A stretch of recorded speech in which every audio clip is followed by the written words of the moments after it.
శ్రీకాకుళం నుంచి వలసలు ఎందుకు పెరుగుతున్నాయి? కాస్త వేతనానికి సైతం జాలర్లు ఎందుకు పరుగులు తీస్తున్నారు? పాకిస్తాన్ భద్రతా దళాలకు చిక్కితే నరకమేనని తెలిసి కూడా ఎందుకు రిస్క్ తీసుకుంటున్నారు? ప్రభుత్వం ఇంతవరకు చేసిన తప్పేంటి? ఇకపై చేయాల్సిన మంచి పనులేంటి?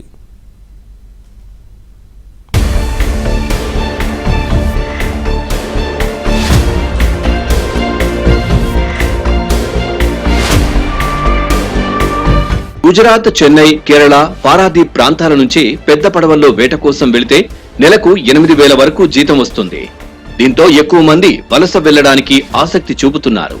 ఏటా జూలై, ఆగస్టు మధ్య వెళ్లి తిరిగి మరుసటి ఏడాది మార్చ్, ఏప్రిల్ నెలల మధ్య సొంతూళ్లకు వస్తారు.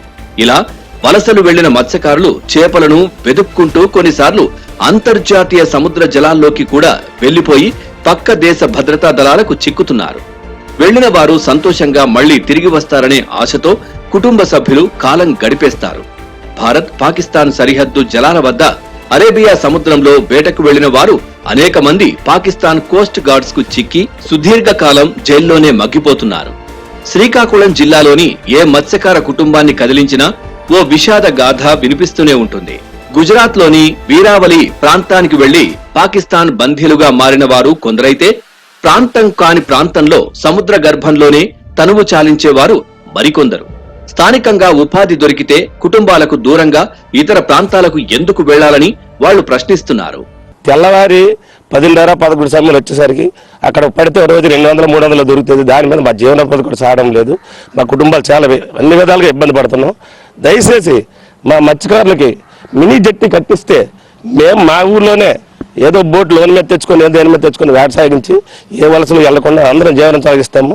అందువల్ల ప్రభుత్వం దయచేసి మా మత్స్యకారులకి ఈ జీవనోపాధి కల్పించి ఏర్పాటు చేయాలి. మీరు అలా చేయను ఈ ఎడల రేపు తెల్లవారు ఏ రోజైనా మళ్ళీ మీరు ఎలక్షన్ వచ్చేటప్పుడు మా వీధిలోకి కానీ, మా వార్డులోకి కానీ, మా గ్రామ పంచాయతీలోకి కానీ వస్తే మా మత్స్యకారులు ఏ ఒక్కడు కూడా మీకు ఓటేసి గెలిపించే ప్రసక్తే ఉండదని మత్స్యకార సంఘం నాయకుడి తరఫున నేను కోరుకుంటున్నాను. ఎక్కువ మంది గుజరాత్, తమిళనాడు, కర్ణాటక వంటి ప్రాంతాల్లో వలసలు వెళ్తున్నారు. వలసలు వెళ్లే ప్రయత్నంలో సముద్రంలో ఇతర దేశాలకు కూడా చిక్కిపోయిన పరిస్థితి వచ్చింది. ఆ పరిస్థితిని ఎదుర్కొనేటప్పుడు ఇదే రాష్ట్ర ప్రభుత్వం పాకిస్తాన్ నుండి మత్స్యకారులు తేవడం జరిగింది. అప్పుడే ప్రభుత్వం దృష్టిలో చాలా గట్టిగా ఉంది. మత్స్యకారుల దీనస్థితి ఇలాంటిదా?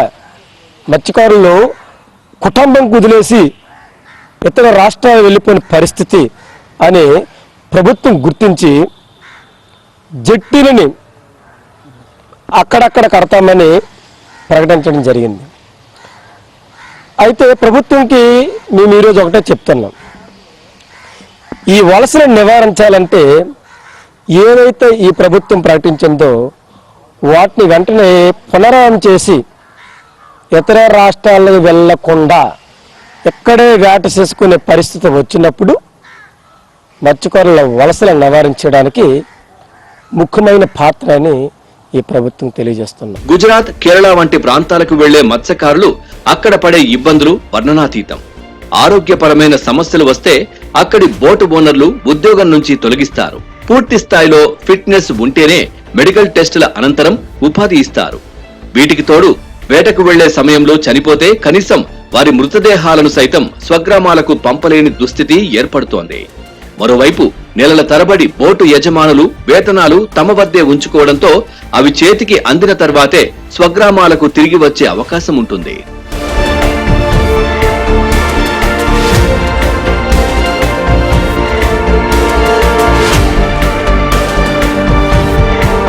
గుజరాత్ లోని అరేబియా సముద్రంలోకి ఇంజిన్ బోట్ వేటకు వెళ్తే 15 నుంచి నెల రోజుల వరకు వెనక్కి రారు.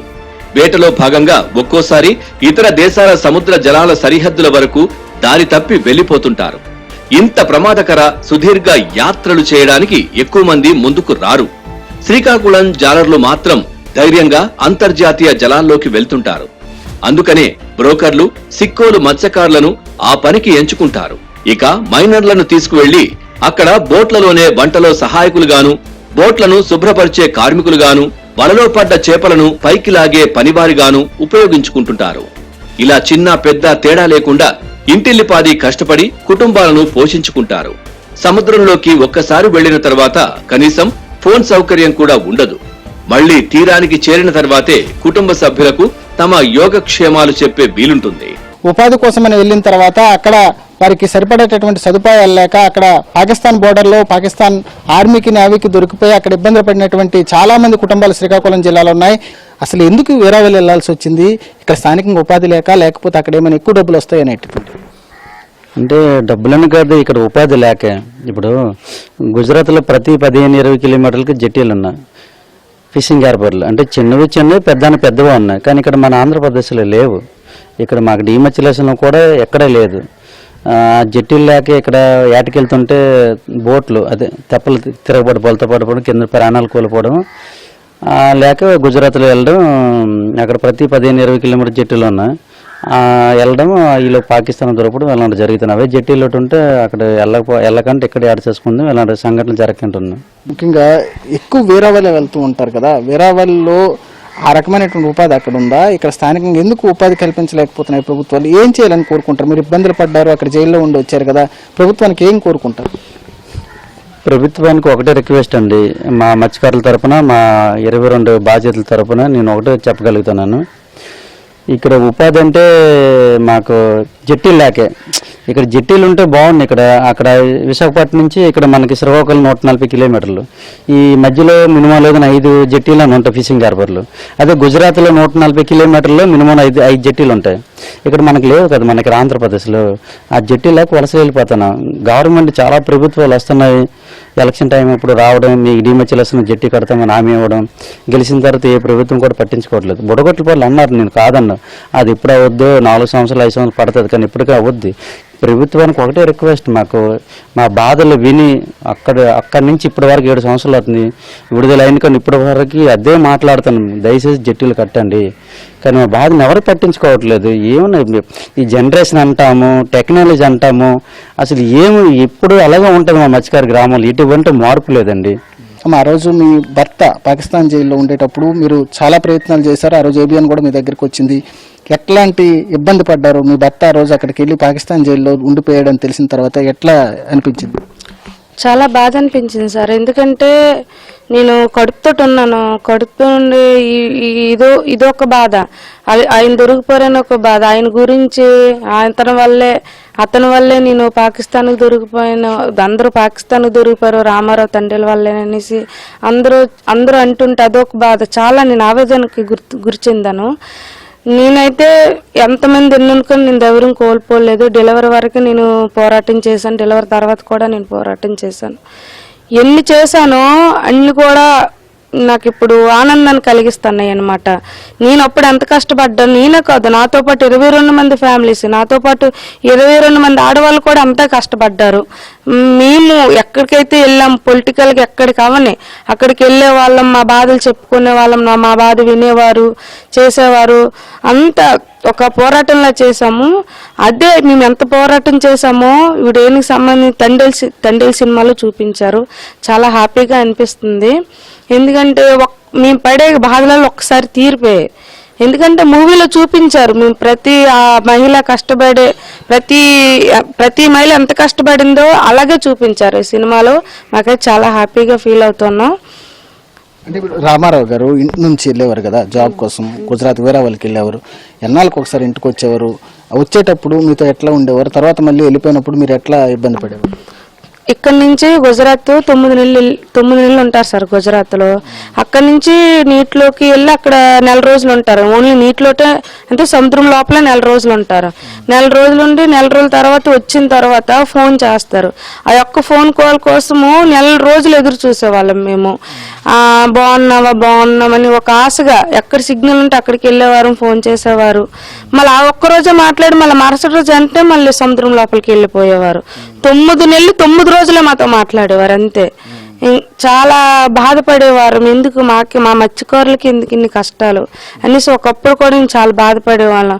కొత్త పెళ్ళైన వాళ్ళు కూడా వెళ్ళిపోయేవారు, వాళ్ళు కూడా ఎంతో బాధపడేవారు. ఎందుకు మనకి ఇక్కడ వలసలు ఎందుకు వెళ్ళాలి, హార్బర్స్ కానీ ఇక్కడ ఉంటే మాకు ఇక్కడే కదా భార్య పిల్లలు చూసుకొని ఇక్కడే బతికే వాళ్ళం కదని అందరిలో మేమే కాదు ప్రతి మత్స్యకారులో కూడా ఆలోచన అయితే ఉన్నది, ఇప్పటి వరకు కూడా ఉంది.